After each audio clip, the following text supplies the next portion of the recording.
Parliament से सिर्फ आधा किलोमीटर दूर भी नहीं है। तो अमित शाह साहब को नहीं पता था क्या कर रही है पुलिस उनकी और कितने लंबे समय तक किया है। नहीं किया था तो वो उनसे ज़्यादा इनकॉम्पिटेंट होम मिनिस्टर कोई नहीं है, वैसे भी इस्तीफा देना चाहिए फिर तो उन्हें, फिर तो और भी जल्दी देना चाहिए। और अगर पता था तो उन्होंने रोका क्यों नहीं, तब भी इस्तीफा देना चाहिए।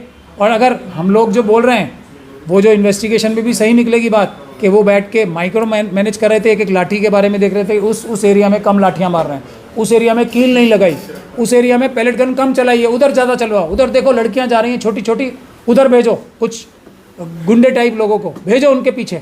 ये सब बैठ के अमित शाह साहब कर रहे थे। ये इन्वेस्टिगेशन में पता लगेगा। हाँ, डीसीपी को कौन ऑर्डर दे रहा था? कमिश्नर साहब कितने दिन पहले आए थे इस अपराधों के, इससे कितने दिन पहले आए थे। पुराने वाले कमिश्नर साहब को गैर कानूनी तरीके से, जो कि 2 साल का एक परमानेंट पोस्ट रखी है हर बड़ी पोस्ट को, सुप्रीम कोर्ट के आदेश हैं, सुप्रीम कोर्ट के आदेशों का उल्लंघन किस लिए किया जाएगा कि ऐसा व्यक्ति लाना है जो ये सब आपराधिक गतिविधियां कर सके। तो सबूतों की तो झड़ी लग जाएगी। पर अमित शाह साहब के खिलाफ एफआईआर तो दर्ज कराने देते, लेकिन वकीलों ने सारी बहस करके बर्बाद कर दिया। तो सुप्रीम कोर्ट जब स्वतः संज्ञान लेके कार्य करेगा तब जो मुझे लगता है कैसा होगा, वो सबसे पहले तो एफआईआर दर्ज कराते अमित शाह साहब के खिलाफ, क्योंकि इस देश में जितनी भी, और हम जैसे लोगों ने तो, और राहुल जी ने तो खुद भी देख लिया, मैंने तो उनसे पहले जो बताई थी ना बात, मुझे तो किसी ने बताई थी बातें कि वो अमित शाह साहब एक एक डंडे को मॉनिटर कर रहे थे, एक एक बच्ची को जो छेड़खानी की जा रही थी उसको मॉनिटर कर रहे थे पूरे देश में, दिल्ली में ही नहीं। बिहार पुलिस भी तो कोई उनसे बाहर है क्या? बंगाल की पुलिस अमित शाह साहब से बाहर है क्या? तो वो सारे देश को मॉनिटर कर रहे थे कि अगर बच्चों के साथ कोई कम ज्यादती कर रहा हो ना लिहाज में, जो गुंडे उनके थे पुलिस की वर्दी में, तो उसको और मतलब उसको और ज़्यादा उसके ऊपर प्रेशर डाला जाए कि तुम और मारो और इज्जतों पे हमला करो। ये अमित शाह साहब, क्योंकि वो माइक्रो मैनेज करने में बहुत एक्सपर्ट है।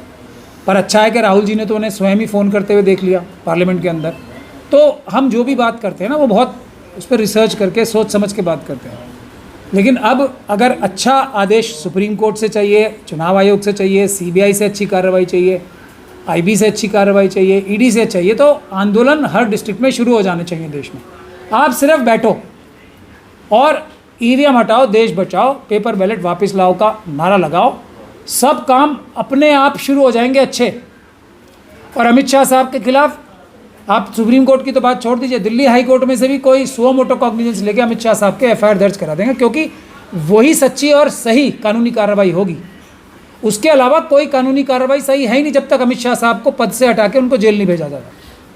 इतना बड़ा अपराध देश के भविष्य के साथ, देश के नौजवानों के साथ और बच्चियों के साथ करके कोई व्यक्ति होम मिनिस्टर बना रहे, तो उसकी क्या इन्वेस्टिगेशन? अगर मान लीजिए आज सुप्रीम कोर्ट कोई आदेश कर भी देता है एफआईआर करने, ठीक है, अभी तो किया नहीं है, इंक्वायरी की बात की है, तो इंक्वायरी कौन करेगा?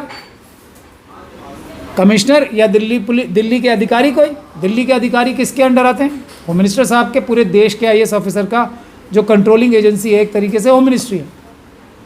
तो अपने बॉस के खिलाफ क्या कोई इंक्वायरी कर सकता है? अगर बॉस को एफआईआर करके हटा दिया जाएगा तब शायद थोड़ी बहुत इंक्वायरी ठीक हो। तो अभी तो पहला काम ही ठीक नहीं हुआ है, और वो इसलिए ठीक नहीं हुआ है कि तरह तरह के वकील जो अपने आप को बोलते हैं जाके उल्टी सीधी बहस करते हैं, और केस अगर जजेस के मन में भी हो ना, ऑनरेबल जजेस के मन में कुछ अच्छा ऑर्डर पास करना, वो खराब इतनी बहस करते हैं, उल्टी तरफ बहस करने लगते हैं, वो खराब हो जाता है सारा। लेकिन कल राहुल गांधी ने संसद में जिस तरह से बोला, उन्होंने सीधे जिम्मेदार ठहराया गृह मंत्री और प्रधानमंत्री को। नहीं, वो राहुल गांधी जी ने कोई ये बात है कि पार्लियामेंट के अंदर उन्होंने बात कह दी, ये तो पूरा देश के 99% जनता अमित शाह साहब को दोषी ठहरा नहीं। मतलब जनता कोई बेवकूफ़ थोड़ी है, जनता तो बहुत समझदार है ना। पुलिस अमित शाह साहब के अंडर आती है, पुलिस के भ्रष्ट अधिकारियों ने वर्दी उतार तक के ये सब मतलब जघन्य अपराध किए हैं, और पुलिस वाले कोई अगर कानून अपने हाथ में लेते तो उनका अपराध तो कई गुना बड़ा होता ना एक आम आदमी से। लेकिन बीजेपी के लोग तो कह रहे हैं कि माफ़ी मांगनी चाहिए राहुल गांधी को, आप अमित शाह का नाम नहीं ले सकते गृह मंत्री का संसद के अंदर। नहीं, वो इसके लिए राहुल जी अगर नहीं लेंगे तो वो अपने ईमानदारी से काम नहीं करेंगे। उन्होंने एक अच्छा काम किया ईमानदारी से, इसीलिए बीजेपी वालों को मिर्चें लग रही हैं कि अमित शाह साहब का नाम कैसे ले दिया। वरना हम जैसे लोग तो अमित शाह साहब का ही सबसे पहले नाम लेते हैं। मैंने तो आपके सामने जंतर मंतर पे भी कहा है ना, मोदी जी के भी इस्तीफे से ज़्यादा महत्वपूर्ण इस्तीफा है अमित शाह जी का। और अगर अमित शाह जी का इस्तीफा हो जाएगा तो वो खुद मेरे जैसे लोगों को आके मोदी जी के खिलाफ और पूरी सरकार के खिलाफ इतने सबूत दे जाएंगे कि पूरी सरकार जेल चली जाएगी। तो सबसे महत्वपूर्ण मुद्दा जो है वो अमित शाह साहब का इस्तीफा अगर किसी का लेना है, लेकिन मुद्दा सबसे अहम ईवीएम हटाओ, देश बचाओ, पेपर बैलेट वापस लाओ, यही है। वकीलों ने अच्छा काम किया था ना, उन्होंने भी हमारी तरह सुप्रीम कोर्ट के बाहर, अदालत के बाहर संविधान की प्रियम्बल पढ़ा था, वो अच्छा काम था। अंदर जाके अगर बहस ही करनी होगी तो मैं ही कर लूँगा ना जाके, फिर तो बहस, ये बहस का काम ही नहीं है। ये तो सुप्रीम कोर्ट को अपनी जिम्मेदारी निभानी है। वकीलों ने जाके आरएसएस और बीजेपी की मदद की है बहस करके उल्टी, इसीलिए ये ऑर्डर आदेश अच्छा नहीं हुआ है। तो अगर जनता को चाहिए कि ऐसे वकीलों को से सावधान रहे और उन्हें मना करे कि किसी केस में जाके बहस नहीं करनी है, फैसले अपने आप आ जाएंगे। अमित शाह साहब के खिलाफ इस्तीफे का भी सब फैसला अपने आप आ जाएगा। तो क्या सीधे इस्तीफा थोड़ी नहीं हो सकता? नहीं, मैं कब कह रहा हूँ सीधा, मैंने कभी कहा इस्तीफा सीधा? पहले उनके खिलाफ एफआईआर दर्ज होगी इतने गंदे और घिनौने काम करने के लिए, और उस जिस व्यक्ति के खिलाफ अगर वो होम मिनिस्टर साहब के पद पे भी ईवीएम के माध्यम से बैठे हैं तो उनका इस्तीफा तो पहली चीज़ ही होती है ना। उसके बाद इन्वेस्टिगेशन होगी, अगर इन्वेस्टिगेशन तो वीडियोग्राफी के साथ होगी। अब उसके बगैर तो इन्वेस्टिगेशन का मतलब क्या है? तो वो वीडियोग्राफी के साथ इन्वेस्टिगेशन होगी, अगर कोई सबूत नहीं निकलेगा तो फिर वो वापस बन जाएं होम मिनिस्टर। हम कब मना कर रहे हैं, लेकिन सबूत ही सबूत मिलेंगे। अमित शाह साहब ने ही सब कुछ कराया है, सब कुछ उन्होंने कराया है। इसके बारे में कोई भी झोल झाल करके बात नहीं करनी चाहिए, बिल्कुल भी एकदम जो शुगर कोट करके बात। प्रमाण कहाँ है? प्रमाण प्रत्यक्ष अमित शाह ने कोई प्रत्यक्ष किम प्रमाणम, प्रत्यक्ष। अब तो राहुल जी ने प्रमाण भी दे दिया। हम लोग तो इन्फॉर्मेशन से ही बोल रहे थे और लॉजिक से बोल रहे थे कि दिल्ली पुलिस, ये मैंने कब से बोल रहा हूँ कि दिल्ली पुलिस और देश भर की पुलिस क्या अमित शाह साहब के इशारे के बगैर काम कर रही है। और यहाँ तो पार्लियामेंट स्ट्रीट का मैंने एग्जांपल दिया था ना, पार्लियामेंट से सिर्फ आधा किलोमीटर दूर भी नहीं है। तो अमित शाह साहब को नहीं पता था क्या कर रही है पुलिस उनकी, और कितने लंबे समय तक किया है? नहीं किया था तो वो उनसे ज़्यादा इनकॉम्पिटेंट होम मिनिस्टर कोई नहीं है। वैसे भी इस्तीफा देना चाहिए फिर तो उन्हें, फिर तो और भी जल्दी देना चाहिए। और अगर पता था तो उन्होंने रोका क्यों नहीं, तब भी इस्तीफा देना चाहिए। और अगर हम लोग जो बोल रहे हैं वो जो इन्वेस्टिगेशन में भी सही निकलेगी बात कि वो बैठ के माइक्रो मैनेज कर रहे थे, एक एक लाठी के बारे में देख रहे थे, उस एरिया में कम लाठियाँ मार रहे हैं, उस एरिया में कील नहीं लगाई, उस एरिया में पैलेट गन कम चलाइए, उधर ज़्यादा चलवाओ, उधर देखो लड़कियाँ जा रही हैं छोटी छोटी, उधर भेजो कुछ गुंडे टाइप लोगों को भेजो उनके पीछे। ये सब बैठ के अमित शाह साहब कर रहे थे। ये इन्वेस्टिगेशन में पता लगेगा। आरएएफ के जवानों ने, उनके अधिकारियों ने बोला है ना कि हमें तो डीसीपी से ऑर्डर मिले। हाँ, डीसीपी को कौन ऑर्डर दे रहा था? कमिश्नर साहब कितने दिन पहले आए थे इस अपराधों के, इससे कितने दिन पहले आए थे? पुराने वाले कमिश्नर साहब को गैर कानूनी तरीके से, जो कि 2 साल का एक परमानेंट पोस्ट रखी है हर बड़ी पोस्ट को, सुप्रीम कोर्ट के आदेश हैं। सुप्रीम कोर्ट के आदेशों का उल्लंघन किस लिए किया जाएगा? कि ऐसा व्यक्ति लाना है जो ये सब आपराधिक गतिविधियां कर सके। तो ये एक और सबूत आपने ही अपने मुंह से बता दिया, तो सबूतों की तो झड़ी लग जाएगी। पर अमित शाह साहब के खिलाफ एफआईआर तो दर्ज कराने देते, लेकिन वकीलों ने सारी बहस करके बर्बाद कर दिया। तो क्या लगता है ये संसद में जिस तरह से मुद्दा उठ रहा है कि जवाबदेही अमित शाह की होनी चाहिए, तय होनी चाहिए? जवाबदेही नहीं, ये भारत में जवाबदेही का कॉन्सेप्ट नहीं है कोई। जवाबदेही उसकी होती है जो कोई कार्य में लिप्त नहीं होता। जैसे जवाबदेही किसकी होती? अगर मोदी जी अमित शाह जी एक नहीं होते तब मोदी जी की जवाबदेही होती। जवाबदेही तो उस व्यक्ति की होती है जो कंट्रोवर्सी से ऊपर हो। जैसे अगर ये राहुल गांधी जी के ऊपर कोई गलत केस कर दिया जाए तो जवाबदेही मोदी जी की होगी, ऐसे होता है। अब मोदी जी ने खुद ही अगर अपने लोग भेज के राम मंदिर में जो गड़बड़ हुई है वो मोदी जी के लोगों को अपॉइंट किया गया था, एनटीए में किसने अपॉइंट किया? तो मोदी जी तो खुद पार्टी हैं, अमित शाह जी तो खुद पार्टी हैं उस अपराध में, तो उनकी जवाबदेही नहीं होती, उनको जेल जाना पड़ता, उनके खिलाफ कानूनी कार्रवाई होती है। तो हमें कॉन्सेप्ट ठीक से समझ के चलना चाहिए। कल राहुल गांधी ने जो वीडियो में जिस तरह का जो समझाया है, दिखाया है कि एक एक करके, उससे क्या साबित हो सकता है? वीडियोग्राफी तो मैंने देखी नहीं, वो उसमें उनको देखो, राहुल गांधी जी जब ये अपने स्लीपर सेल्स के कहने पे ये टीवी स्क्रीन्स और ये सब का, क्योंकि उन्हें संसद में बोलने नहीं दिया गया, तो उनको हम लोग उनको कैसे समझाएं? उनके स्लीपर सेल से वो छुटकारा पालें, सड़क पे आके बैठ जाएं, वो अपनी किसी स्क्रीन की ज़रूरत नहीं पड़ेगी।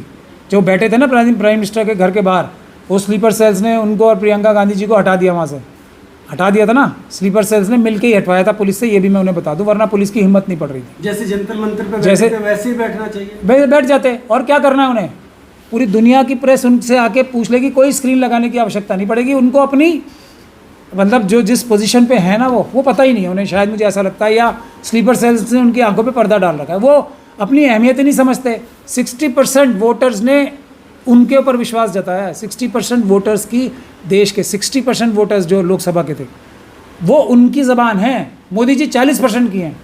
अब ये स्लीपर सेल से जान छुड़ाएं तो उनको पता लगेगा ना कि वो, उनको कोई स्क्रीन लगाने की ज़रूरत नहीं है, वो जहाँ खड़े होंगे वो खुद ही स्क्रीन है, सबसे बड़ी स्क्रीन वो खुद हैं देश की, पर उन्हें पता नहीं है ये बात। स्क्रीन लगा ली, ये सब उनके कद को छोटा करती हैं बातें। जहाँ खड़े होंगे वहीं सब कुछ होगा, क्योंकि वो लीडर ऑफ द ऑपोजिशन है, उनको समझना चाहिए ये बात। पता नहीं क्यों नहीं समझते हैं वो। सर, कल जब राहुल गांधी सदर में मुद्दा उठा रहे थे तो प्रधानमंत्री मोदी और अमित शाह मौजूद नहीं थे सदर में, जब इतने बड़ा महत्वपूर्ण मुद्दा उठा रहे थे राहुल गांधी, तो उनको क्या मतलब है? प्रधानमंत्री जी और मोदी जी, अमित शाह जी और मोदी जी मिलके अडानी जी से बात कर रहे होंगे कहाँ से और पैसा चुराना है, कहाँ से लूट मार करनी है। हमारे ट्रम्प साहब का कहीं से फ़ोन आया, वो कुछ और डिमांड्स कर रहे होंगे कि किसानों के ही नहीं और भी चीज़ें जो हैं यहाँ पे, जो दूसरे जो उद्योग हैं वो बंद करके अमेरिका से इंपोर्ट करो, ये सब चीज़ें सुननी है। उन्हें इससे क्या लेना है? और राहुल जी कोई उन्हें सुनाने के लिए नहीं बोल रहे थे। राहुल जी एक अपनी जिम्मेदारी निभा रहे थे 60% लोगों की, कि एक जो प्लेटफॉर्म है, मैं वहाँ भी बोलता हूँ, लेकिन यहाँ पे जो जिन लोगों को मैं बोल रहा हूँ वो ईमानदारी से काम नहीं कर रहे, इसलिए मैं असली काम यानी कि सड़क पे आके भी करूँगा। ये राहुल जी का सिस्टम होना चाहिए। ये बड़ी बड़ी स्क्रीनें लगा के उनका कद जो छोटा करने का, और एक वो उनकी जब वो एक प्रेजेंटेशन उनसे कराई थी, जो वो उन्होंने इसकी की थी ना, वोट चोरी की, ये क्लर्कों का काम है। लीडर का काम ये थोड़ी होता है। जो क्लर्कों ने इकट्ठा करके उनके 12-15 करोड़ रुपए खर्च कराए होंगे, अब क्लर्कों ने उनका कद छोटा करने के लिए उनकी पहले वो प्रेजेंटेशन कराई, अब ये प्रेजेंटेशन करा रहे हैं। राहुल गांधी जी को अपने कद की समझ नहीं है, मैं यही कह सकता हूँ। उनको अपने कद के बारे में सोचना चाहिए, वो हैं क्या, और इन स्लीपर सेल्स जो आरएसएस के प्लांटेड लोग हैं उनकी पार्टी में, उनके कहने से क्या क्या उल्टे सीधे काम कर रहे हैं। लेकिन बीजेपी जो पहले वादा करके गई थी सीजेपी से, जेपी नड्डा ने किया था कि हम इस प्रोटेस्ट से जुड़े किसी भी व्यक्ति पर एफआईआर नहीं करेंगे, किसी भी व्यक्ति को कोई भी परेशान नहीं किया जाएगा, लेकिन अब मुद्दा उठाया जा रहा है कि जिन पर क्रिमिनल केसेस हैं उनको अरेस्ट किया जाएगा, केस बने। नहीं, देखिए आरएसएस के बड़े नेता जी हैं नड्डा जी, और जितेंद्र सिंह जी भी हैं कि नहीं? ये दोनों बड़े नेता, उन्होंने तो बोला था ये। और ये जो उनसे मिलने गए थे सेटिंग गेटिंग करने, उन्होंने आके बताया था ये सब, ठीक है? ये भी आरएसएस है, ये पूरा हाँ मीडिया में है पूरा। सेटिंग गेटिंग करने जो स्टेज वाले लोग गए थे इस आंदोलन के, और उन्होंने ये बोला था। अब ये दोनों ही आरएसएस से मिक्स्ड हो गए ना, आरएसएस के ही लोग हो गए दोनों, क्योंकि वो उनसे मिलने गए, जैसे ही मिलने गए वो हमसे चली गई दूर। अब जब आरएसएस की एक टीम ने 4 लोगों की या 5 लोगों की टीम ने कोई बात बोली है तो उसका उल्टा सही होगा, ये फार्मूला मैं कब से बता रहा हूँ। अगर ऐसा बोला है तो इसका उल्टा सही होगा, ये तो मैं हमेशा बताता हूँ ना। तो अब इसका उल्टा तो सही है ही। ये तो आप छोटी बात बता रहे हैं। जिनके ऊपर आपराधिक मुकदमे नहीं भी होंगे उनके ऊपर आपराधिक मुकदमे नए लगाए जाएंगे। और सुनिए, उसका सबसे बड़ा सबूत ये है, जो दिल्ली पुलिस ने स्पेशल सेल ने एक एफआईआर की है कि मोदी जी के खिलाफ सोशल मीडिया पे किस किस ने क्या बोला था, उन सब के खिलाफ मुकदमे दर्ज करेंगे ये तो। लेकिन डरने की बात नहीं है। ये स्टेज वाले लोग ही तो मिले हैं आरएसएस से, हम लोग तो बैठे हैं ना। असली रक्षक, एक मिनट, असली रक्षक तो बैठे हैं ना आपके अम्बेडकरवादी। आप कोई डिपेंडेंट थोड़ी है 1 करोड़ रुपए पे, किसी से 1 करोड़ रुपए लेने की जरूरत नहीं है। मुंह पे मारो 1 करोड़। हमें वकील चाहिए, अच्छे बड़े वकील नहीं चाहिए। अगर वो दे सकते हैं तो अच्छे वकील 1000 करके देंगे हमें। मुंह पे मारने चाहिए 1 करोड़ रुपए से तो। और 1 करोड़ रुपए का नाटक कर लिया कि हम लीगल सेल बना रहे हैं, ये कर रहे हैं, और उसके अगले दिन ही एफआईआर दर्ज करा ली मोदी जी से मिलके। क्योंकि मोदी जी ने ये अपने जो स्लीपर सेल्स है ना भेज दिए कि भाई तुम जनता को ये बताओ ताकि वो सो जाएं, आंदोलन ना करें। हम तो कह रहे हैं ना आंदोलन पे दोबारा बैठ जाओ, सब केस वापस होंगे। ये जो मोदी जी वाला भी है और बाकी सारे केस विड्रॉ होंगे। आंदोलन पे बैठो, किसी को लीडर मत मानो। जनता को अगर बचना है ना, अपना करियर बचाने, हम लोग बैठे हैं उनके लिए, अदालतों से छुड़ाने। हमारी तो गारंटी है सब केस हम बरी कराएंगे, क्योंकि ये झूठे केस हैं और किसी से 1 पैसा नहीं लेंगे, चंदा भी नहीं लेंगे। जो करोड़ों रुपए के चंदे इकट्ठे किए जा रहे हैं, ये जिम्मेदारी हमारी है। आंदोलन करो आप, हम लोग आपके साथ हैं, चिंता मत करो। कोई एफआईआर लगा ले, कुछ लगा लें, हम बिल्कुल सबको छुड़ाएंगे और वापस अमित शाह जी और दूसरे लोगों पे एफआईआर भी कराएंगे। सर, पर छात्रों की गिरफ्तारी हो रही है, दूसरी तरफ सीजेपी के लोग पार्टी कर रहे हैं, नाइट पार्टी, इस तरह की तस्वीरें। तो वो मैंने आपको बोला ना, जैसे ही बंद कमरे में गए, सेटिंग गेटिंग हो गई, अब तो वो एंजॉय करेंगे लाइफ, कोई कहीं जाके, कोई कहीं जाके। और अमित शाह जी और मोदी जी के कहने से सब काम होंगे उनके। वरना मोदी जी वाली एफआईआर क्यों, ये तो नहीं हुई है ना एफआईआर, ये उन लोगों ने साजिश करके करवाई है कि ऐसे नहीं ऐसे कर दो आप। तो ये, और इसमें लीगल ब्रेन्स भी लगे हुए हैं कुछ जो आरएसएस की तरफ से हैं। ये सीजेपी की लीडरशिप को, जनता को सवाल पूछने चाहिए कि ये आइडिया दिया किसने था मोदी जी को, इसके बारे में भी सोचना चाहिए। लेकिन एक सवाल और ज़्यादा चर्चा में है कि जब संसद के अंदर गाली गलौज होती है, अभद्रता की जाती है और विपक्ष की तरफ, तब इन पर कोई कार्रवाई नहीं होती है, लेकिन जब छात्र कुछ बोल देते हैं तो उन्हें टारगेट किया जा रहा है। फिर आप वही बात कर रहे हो, छात्रों ने पहले बोला क्या है, बताओ आप मुझे। मीम बनाए, क्या बनाए, वो आपस में अपने बात कर रहे होंगे, कुछ लोग कर रहे होंगे। अब कोई उनका कुछ बना ले तो उनकी गलती है, उनकी भाषा में नहीं, उनकी स्पिरिट पे जाओ। अब आपस में आजकल बातचीत का माहौल ऐसा है, अगर आरएसएस के लोगों की आप पर्सनल बातचीत सुन लोगे तो आप लोग अपने कानों में उंगलियां डाल लोगे। बात ये है। और तीसरी बात ये है, इसमें से ज़्यादातर सबूत झूठे हैं, वो हम देख लेंगे, ये कोई वीडियो साबित ही नहीं कर पाएंगे क्योंकि ये नकली वीडियोज़ हैं। ज़्यादातर वीडियोज़ जो वैसी है ना, जो ऑब्जेक्शन में लग रही हैं, वो हम अदालत में सबकी देख लेंगे, किसी को डरने की आवश्यकता नहीं है। ऐसी झूठी वीडियो ना हम रोज़ अदालत में डिसमिस कराते हैं, रोज़, मतलब रोज़ के रोज़। किसी वीडियो से कुछ डरने की ज़रूरत नहीं है, हम लोग सब देख लेंगे।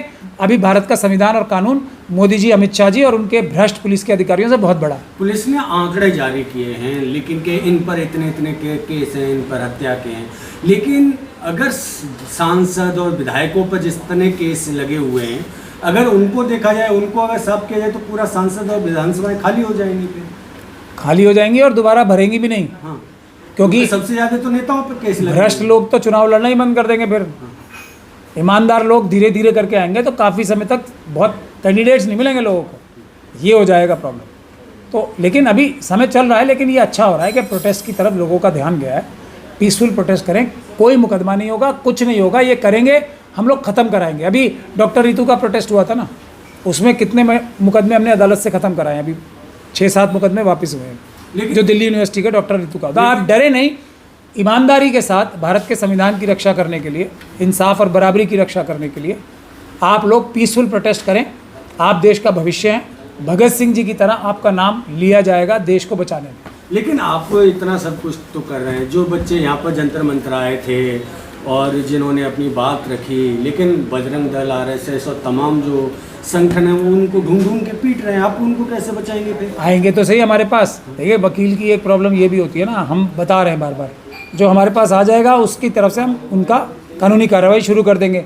जैसे ही हमारे पास आएंगे लोग, वैसे ही आरएसएस और बीजेपी के लोग वैसे ही पीछे हट जाते हैं हमारे ऑफिस में आने के बाद। देखा ना मंडावली के जो विधायक हैं, उन्होंने किस तरह से बयान दिया है। आ जाए किसी भी अच्छे वकील के पास चले जाएं, एफआईआर करा देगा वो विधायक के खिलाफ। 100%। हमने कपिल मिश्रा जी के खिलाफ एफआईआर नहीं कराई, कितनी क्या, वो तो मंत्री बन गए फिर भी। हाँ, मंत्री बन गए, मंत्री रहने के बाद भी एफआईआर कराई हैं। अब एफआईआर हो गई एक बार तो फिर बचने का चांस बहुत कम होता है, क्योंकि अभी भी मेहनत की जाए ना। आरएसएस के जो मिली भगत वाले वकील हैं, उनके अलावा भाई ईमानदार वकील हैं ना 90%, 99% तो ज़्यादा। 1% ही तो वकील आरएसएस से मिली भगत करके ठीक बहस नहीं करते, बाकी 99% वकील तो है ना। अभी वो सबका इलाज होगा, आप चिंता मत करें, अपने काम पे लगें, पीसफुल प्रोटेस्ट करें, देश का संविधान बचाएं, देश को सही दिशा में लाएं, देश को सबसे ताकतवर देश बनाने का काम करें, जो कि देश का इस वक्त सामर्थ्य है।